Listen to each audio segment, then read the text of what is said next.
मैं कह रहा था कि राहुल गांधी जी, आपके समय में आप जो गाली दे रहे हो, मैन्युफैक्चरिंग घट गया है, चाइना का ब्रांडिंग कर रहे हो, ये तो सीधा सीधा देश के प्रति विरोध है।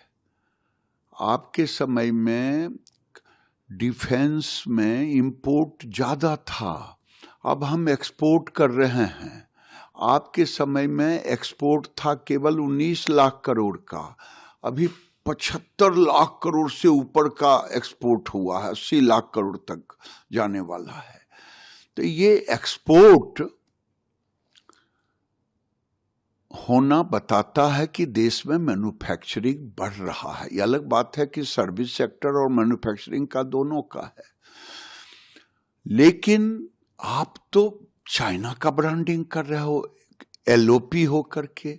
सैम पेट्रोडा ने आपको जरूर कहा कि ये पप्पू नहीं है, सैम पेट्रोडा वही हैं जो सैम पेट्रोडा भारत को क्या कहा था कि ये इधर के लोग अफ्रीकन हैं, इधर के लोग चिपांजी हैं। वही सैम पेट्रोडा। हम तो एलओपी समझते हैं, लेकिन जो भारत को गाली विदेश में जाके दे, मेक इन इंडिया को गाली दे, बढ़ते हुए मैन्युफैक्चरिंग को गाली दे, वो देश का दुश्मन होगा, वो देश का एलओपी नहीं हो सकता। जो युवराज हैं और तीसरी बार भी कांग्रेस को राहुल गांधी के नेतृत्व में भारत की जनता ने नकार दी, 99 पे आके अटका दिया।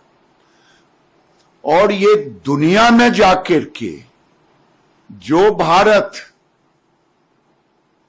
आज मेक इन इंडिया के रूप में, जो भारत इनके कार्यकाल में डिफेंस इंपोर्ट होता था वो एक्सपोर्ट कर रहा है, वो भारत जो देश में 19 लाख करोड़ का इंपोर्ट था वो आज 80 लाख करोड़ पे पहुंच गया। वो भारत की तारीफ करने के बजाय बाहर में जाकर के, इंडिया के बाहर, भारत के बाहर जाकर भारत को गाली देना, ये तो लगता है चाइना की तारीफ करना, दुश्मन देश की तारीफ करना।